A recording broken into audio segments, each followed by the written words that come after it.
नमस्कार, पीने टॉक में आपका स्वागत है। मैं आपका दोस्त पवनराज सिंह और आज आपको मिलवाने वाला हूँ आज की खास मेहमान नीरू जैन जी से, जो कि स्वादिष्ट युवा क्लब की राष्ट्रीय प्रवक्ता है। आइए उनका स्वागत करते हैं हमारे स्टूडियो में। नीरू जी नमस्कार, हमारे स्टूडियो में आपका स्वागत है। हम बात करें जैन धर्म की, तो जैन धर्म के अनुसार अहिंसा का क्या अर्थ है? देखिए, जैन धर्म में प्रत्येक जीव के अंदर आत्मा का वास माना गया है, चाहे जी। वो छोटा है या बड़ा है, चाहे वो बिल्कुल सूक्ष्म रूप में है, चींटी ही क्यों ना हो, सब में आत्मा का वास होता है। और हमारे जैन धर्म में माना जाता है कि मन वचन कर्म से हमें अहिंसा का पालन करना है। अब मन से हम अहिंसा का पालन कैसे करेंगे? मन से हमें किसी के लिए बुरा नहीं सोचना, वचन से किसी के लिए बुरा नहीं कहना और अपने कर्मों से किसी को भी दुख नहीं पहुंचाना, यही अहिंसा है। जैन धर्म में दो पंथ देखे जाते हैं, एक दिगंबर एक श्वेतांबर। तो हमारे दर्शक जानना चाहिए कि इसको कैसे परिभाषित कर सकते हैं?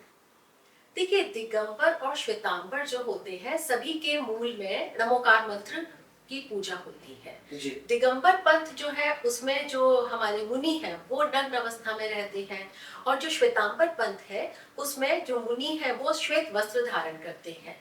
दिगंबर जो धर्म है उसमें तीर्थंकरों की संख्या 24 मानी गई है, श्वेतांबर पंथ में भी 24 मानी गई है। लेकिन कुछ जो बहुत छोटी छोटी सी बातें हैं, जैसे 13 पंथी या 20 पंथी, इसके आधार पर हम कह सकते हैं कि दिगंबर अलग है, श्वेतांबर अलग है। हमारे कुछ पूजा के जो तरीके हैं वो अलग है, लेकिन मूल में वही सिद्धांत है, वही जो हम मानते हैं कि जैन धर्म में 5 अणुव्रतों का पालन किया जाता है। जैन धर्म के 5 मूलभूत सिद्धांत हैं, अहिंसा, अपरिग्रह, आचौर्य, ब्रह्मचर्य। यही सिद्धांत जो है वो जैन धर्म के हैं। अब चाहे वो दिगंबर पंथ हो चाहे श्वेतांबर पंथ हो, मूल में तो एक ही है, नमोकार। अगर बात करें जैन मुनियों की, थोड़ा सा जीवनचर्या कैसी होती है जानना चाहेंगे। देखिए, जैन मुनियों की चर्या बिल्कुल अलग और बहुत मुश्किल होती है। सामान्यतः आपने देखा होगा कि जैन मुनि जो होते हैं वो पैदल विहार करते हैं, वो कभी किसी गाड़ी या वाहन का उपयोग नहीं करते हैं। चाहे उनको कहीं भी जाना हो, यहाँ से अगर महाराष्ट्र जाना है तो पैदल जाएंगे। जी जी बिल्कुल, वो 2000 किलोमीटर 3000 किलोमीटर कितनी भी दूर उनको जाना हो पैदल ही विहार करते हैं, और एक बार में 15-20 किलोमीटर से ज्यादा की वो यात्रा कर लेते हैं।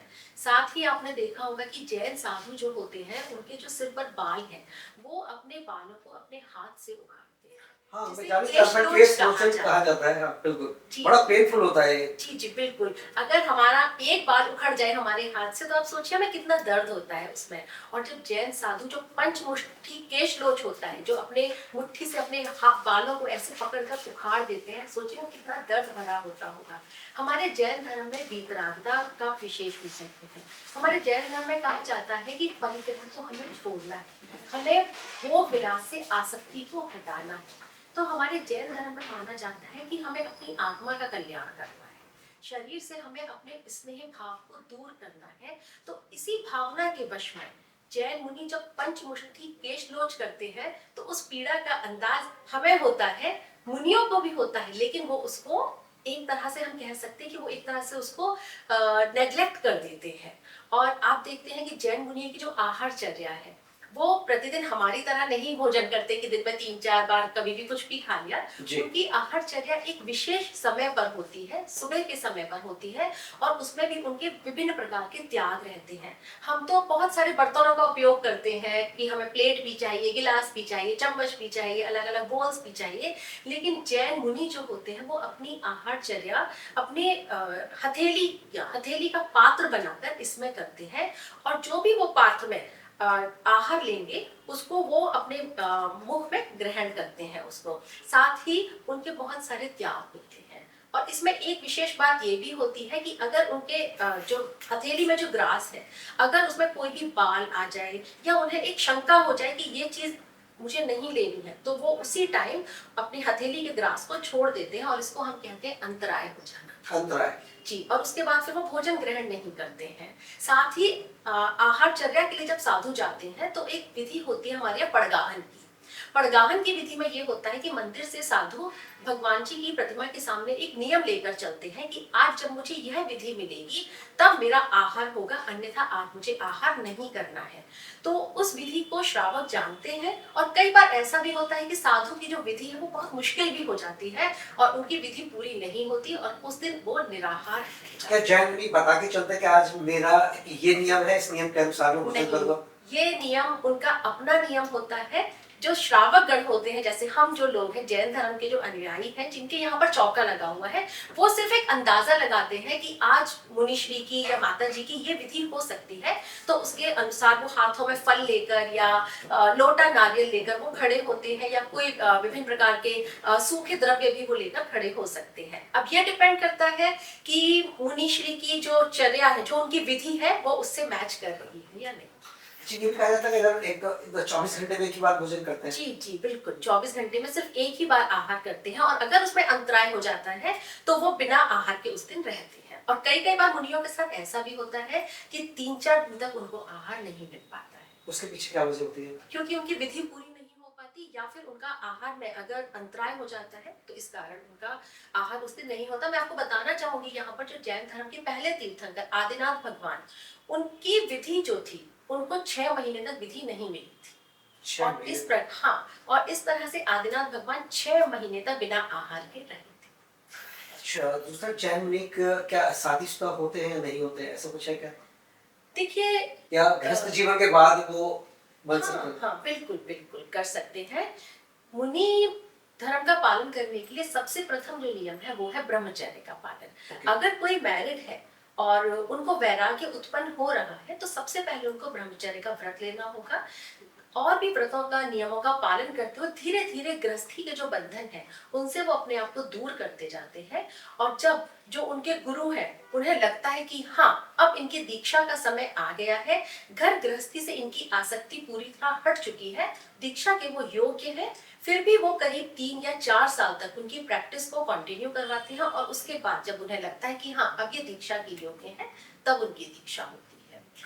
अक्सर मंदिरों में देखा जाता है कि मूर्ति की पूजा करने के लिए, भगवान की पूजा करने के लिए पंडित पुरोहित होते हैं। जी। क्या जैन मुनियों के जैन मंदिर के अंदर कैसा कुछ है? देखिए, हमारे पंडित पुरोहित इस तरह से तो नहीं होते, हमारे यहाँ विधानाचार्य होते हैं, प्रतिष्ठाचार्य होते हैं, जो हमारे पंच कल्याणक के जो प्रोग्राम्स होते हैं या विधान होते हैं उनको करवाने के लिए हमें विधानाचार्यों की आवश्यकता होती है। और हमारे जैन समाज में बहुत सारे अनेक ऐसे विधानाचार्य प्रतिष्ठाचार्य हैं, विद्वान हैं जो पूजा पाठ की क्रियाओं को संपन्न करते हैं। चतुर्मास जब लगता है तो जैन मुनि कहीं ना कहीं विश्राम करते हैं। जी जी। तो क्या वजह होती है विश्राम की, खास वजह? जी, हमारे यहाँ जैन धर्म में माना जाता है कि हमें जीव हिंसा नहीं करनी है, जीव हिंसा से जहां तक संभव हो हमें बचना है। और 4 महीने जो बारिश के दिनों का समय होता है उसमें सूक्ष्म जीवों की उत्पत्ति बहुत ज्यादा बढ़ जाती है जी। तो इस प्रकार अगर हम भी चलते हैं तो हमारे पैरों के नीचे भी कुछ इस तरह के सूक्ष्म जीव आ जाते हैं। तो इस तरह की हिंसा से बचने के लिए जो हमारे मुनि साधु साध्वी होते हैं वो एक जगह पर रुककर 4 महीने एक ही जगह पर रुककर वहां पर धर्म प्रभावना करते हैं और इस प्रकार उनका चलना, जो उनकी विहार की जो क्रिया है वो रुक जाती है कुछ समय के लिए। तो इस प्रकार वो अहिंसा का पालन करते हैं। जैन मंदिर में प्रवास करते हैं, किसी के घर करते हैं? ये प्रवास जैन मंदिरों में ही होता है, किसी के घर पर 4 महीने का प्रवास नहीं होता। नहीं, कहते हैं बिस्तर का भी इस्तेमाल नहीं होता है। बिल्कुल बिल्कुल, जैन मुनि जो होते हैं वो जमीन पर या चटाई पर वो विश्राम करते हैं, वो किसी भी प्रकार के गद्दे, तकिए, रजाई, कंबल इनका प्रयोग नहीं करते। आपने अक्सर देखा भी होगा कि जो जैन मुनि है वो सर्दियों में जब विहार करते हैं, सुबह 6 या 6:30 बजे उनका विहार शुरू होता है, उस टाइम पर हम तो बिल्कुल कंबल में होते हैं या जो विहार में ग्लव्स और सारा कुछ, जो लोग विहार में चल रहे होते हैं वो भी बिल्कुल जैकेट्स बिल्कुल पैक होकर चलते हैं। लेकिन उस टाइम पर दिगंबर जैन मुनि बिल्कुल नग्न अवस्था में सड़क पर चल रहे होते हैं। तो वो इतने परिशह सहन करते हैं, किस लिए? सिर्फ अपनी आत्मा के कल्याण के लिए। तो चाहे तो वो उनका उद्देश्य है कि हमें सिर्फ अपनी आत्मा का कल्याण करना है, उन्हें अपने शरीर से लगाव नहीं है, उन्हें लगाव है अपनी आत्मा से। तो उसके कल्याण के लिए वो इतने परिशय सहन करते हैं कि धीरे धीरे वो अपने मोक्ष मार्ग को प्रशस्त करते हैं। नीरू जी, एक सवाल हो जी। आज के अगर बात करें परिवेश में तो अहिंसा दर्शन क्या केवल आदर्श बन के रह गई?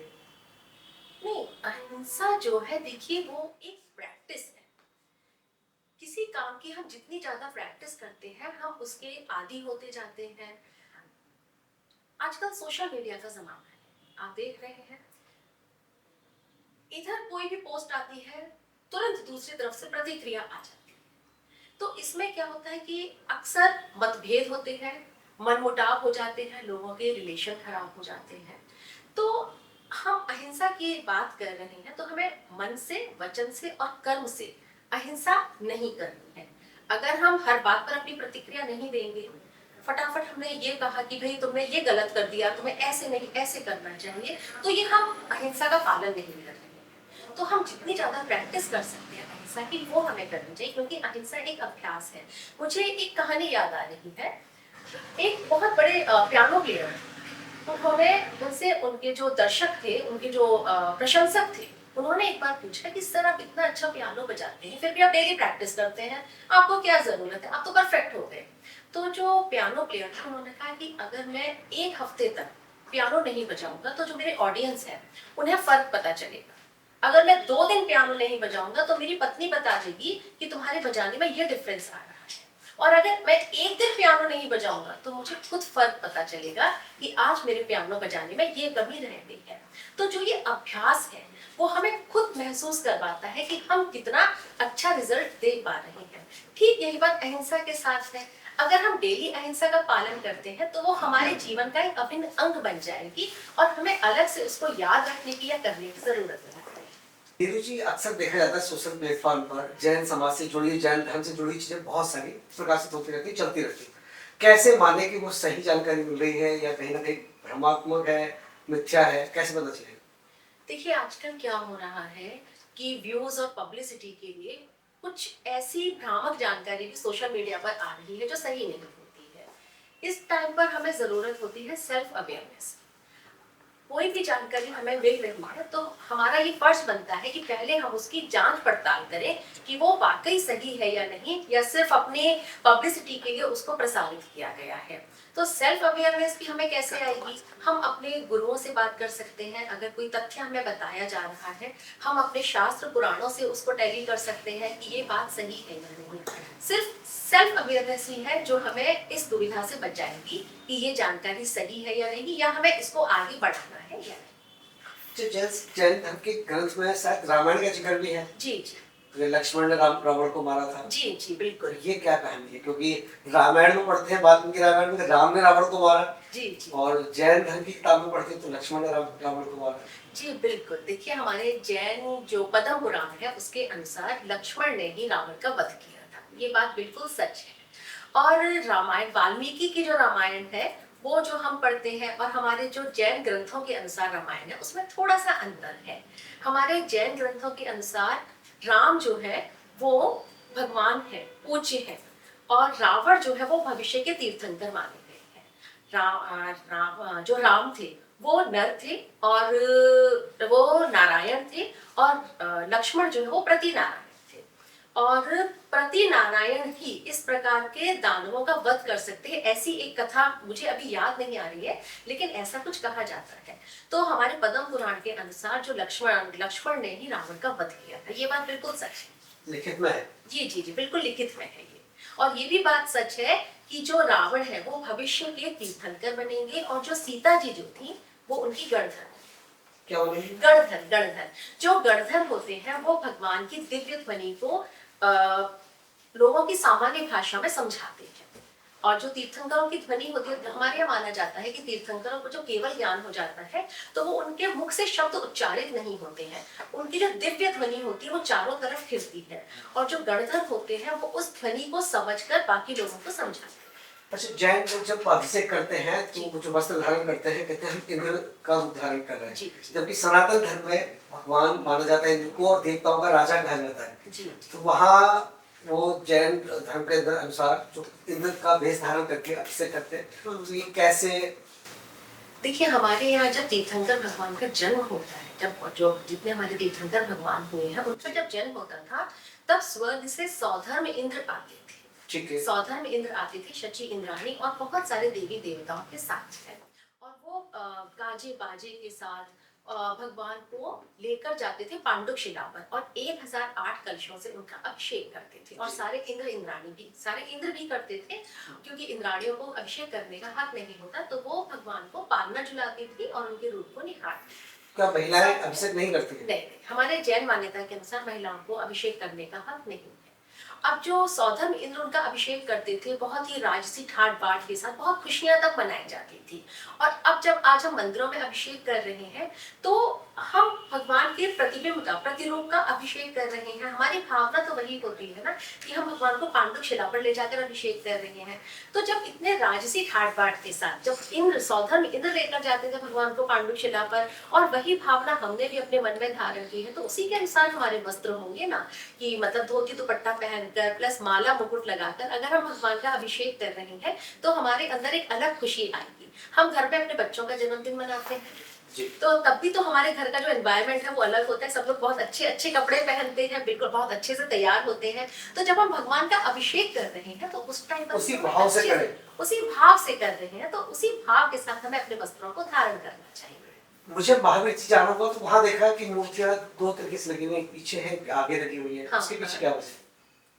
देखिए, ये तो जब प्रतिमा वहां से निकली थी, जो हमारे यहाँ एक कहानी प्रचलित है कि एक जो ग्वाले की गाय थी वो टीले पर जाकर अपना दूध गिराती थी, क्योंकि वहां पर टीले के नीचे महावीर भगवान की प्रतिमा दबी हुई थी। फिर लोगों को पता चला, उन्होंने टीले को खोदा, वहां से प्रतिमा को निकाला और मंदिर जी में विराजमान किया। तो ये उस टाइम की व्यवस्था रही कि प्रतिमा जो है किस तरह से उन्होंने वहां पर व्यवस्थित की।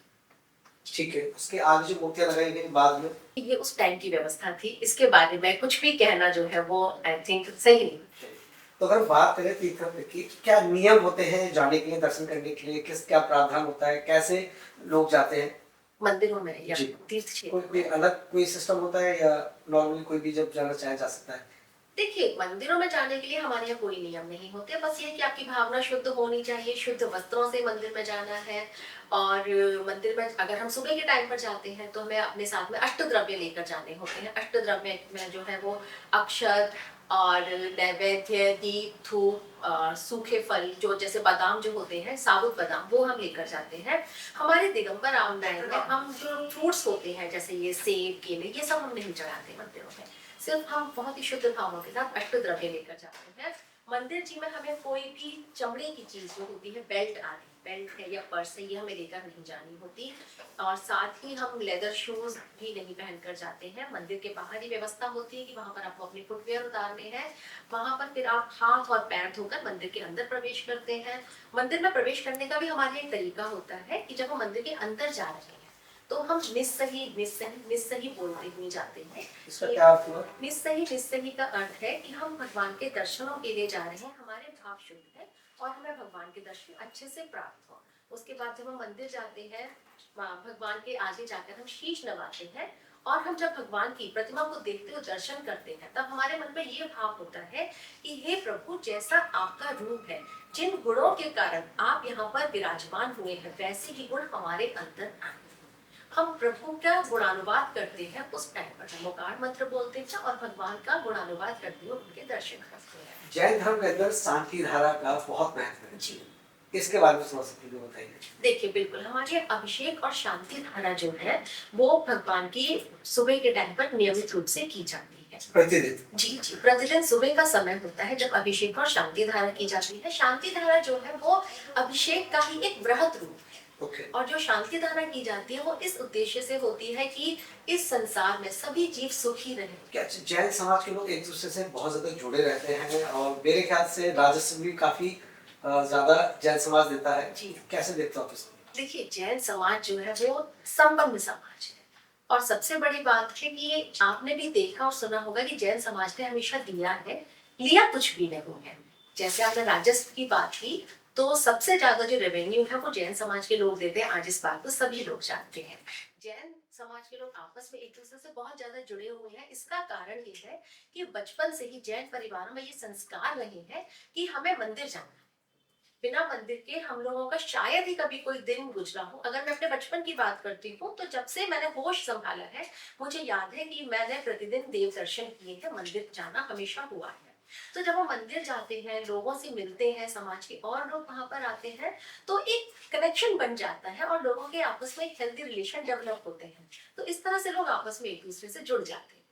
बात करें जनसंख्या की तो जैन समाज का भी बहुत बड़ा परसेंटेज नहीं होता, जी। उसके बाद भी अल्पसंख्यक होने की मांग नहीं करते हैं, कोई खास वजह? क्योंकि और लोग तो कहते हैं कि हम अल्पसंख्यक हैं आज भी, जबकि उनकी संख्या बढ़ती जा रही है, जी। लेकिन जैन समाज कभी नहीं कहता कि हम देखिए, अल्पसंख्यक जैन समाज को माइनॉरिटी हक मिला हुआ है, लेकिन हमारे जैन समाज के लोग उसका फायदा नहीं लेते हैं। हैं। जी। और इसका कारण ये है कि जैन समाज की सोच जो है वो हमेशा देने की है, लेने की नहीं है। हमें लगता है कि अगर हम अपने बलबूते पर किसी चीज को हासिल कर सकते हैं, अपनी योग्यता के बल पर, अपनी काबिलियत के बल पर अगर कोई चीज हमें मिल सकती है, तो फिर हम क्यों ऐसे किसी साधन का सहारा ले जिसका लाभ किसी और को मिल सकता है। तो हमेशा जैन समाज की सोच यही रही है कि हम जितना ज्यादा हो सके अपने देश के लिए करें, अपने समाज के लिए करें, और राष्ट्र की तरक्की में अपना जितना योगदान हम दे सकते हैं हम देकर रहें। नीरू जी, इसको आत्म कल्याण या मोक्ष तक सीमित रखना चाहिए जैन धर्म को, या तरक्की और उन्नति के लिए भी काम करना चाहिए?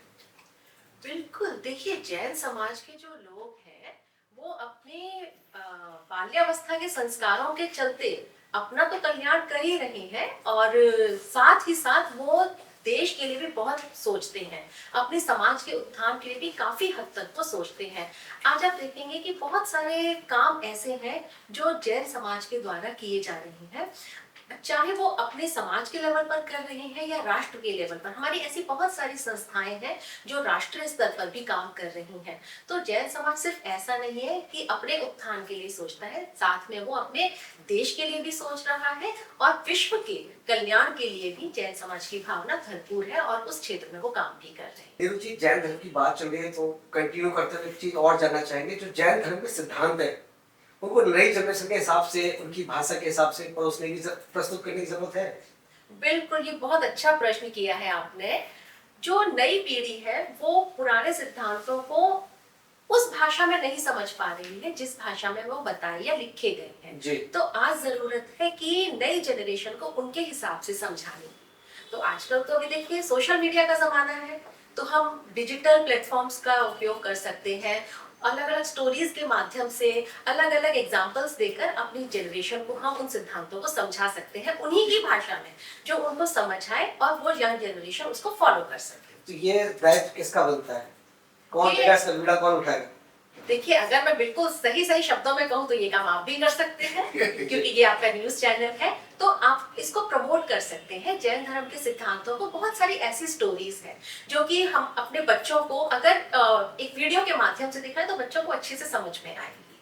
और अगर मान लीजिए मैं बात करूं कि मैं एक बच्चे को स्टोरी सुनाने बैठ जाऊं, तो वो 1 मिनट सुनेगा, थोड़ी देर बाद उसको उबासी आनी शुरू हो जाएगी, या फिर वो धीरे धीरे उसका मन हट जाएगा और वो चला जाएगा। लेकिन बहुत ही अच्छे कंटेंट के साथ में, अच्छी अच्छी पिक्चर्स के साथ में वो स्टोरी को वीडियो पर देख रहा है, यूट्यूब वीडियोस देख रहा है, तो उसको मजा आएगा, और कहीं ना कहीं उसका इन्फ्लुएंस जो है वो उसके माइंड पर भी जाएगा, और वो उस चीज को फॉलो करेगा कि मैंने स्टोरी में देखा था कि उस बच्चे ने ऐसा किया था, फिर उसको रिजल्ट ये मिला। तो कहीं ना कहीं वो उसका 10-20% करने की कोशिश करेगा, और यही मोटिवेशन तो हमें बच्चों को देना है।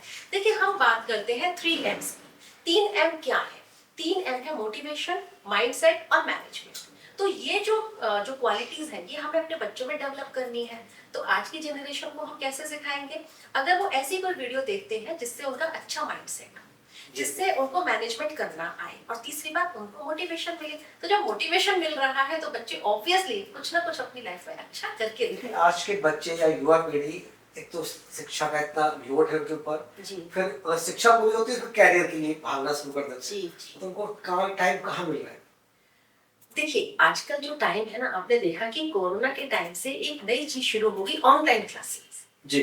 ठीक है, कि बच्चों के लिए बड़ा नुकसानदायक साबित हुआ, बच्चों के चश्मे लग गए आंखों में, और छोटे बच्चे मोबाइल चलाना सीखे और कुछ का कुछ देखना शुरू कर दिया उन लोगों ने। जी जी। देखिए, ये तो उसके डिसएडवांटेजेस हो गए, लेकिन उसका फायदा कुछ ये भी मिला कि बच्चों को ऐसी मोटिवेशनल वीडियोस देखने के लिए मिल गई जो उस टाइम पर मतलब पहले नहीं देखते थे। जी। ठीक है, एक्स्ट्रा उन्होंने ऐड कर लिया, वो उसका डिसएडवांटेज है, लेकिन एडवांटेज हम इस सेंस में ये पेरेंट्स को नजर रखनी पड़ेगी इस चीज के लिए कि बच्चा हमारा वीडियो कौन सी देख रहा है, या उसको क्या समझ में आ रहा है, और वो गलत तो नहीं कहीं जा रहा है।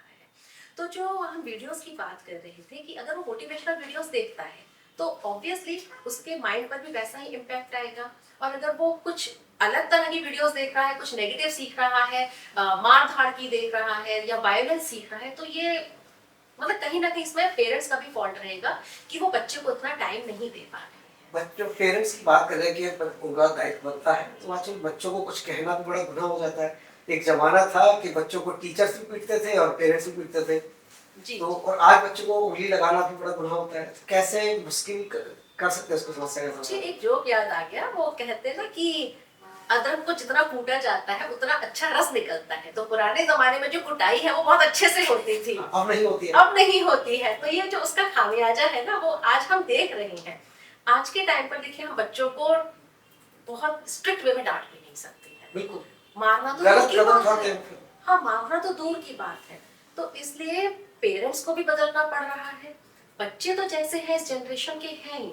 मेरा कहना ये नहीं कि बच्चे गलत हैं, लेकिन अब हमें उनको समझाने का, सिखाने का तरीका बदलना पड़ेगा। हम ये सोचे कि हमारे पेरेंट्स ऐसे करते थे, हम तो अपने पेरेंट्स से बहुत डर के रहते थे, हम तो अपने पेरेंट्स के सामने आवाज भी नहीं निकालते थे, और आजकल के बच्चे देखो हमें पलटकर जवाब दे रहे हैं।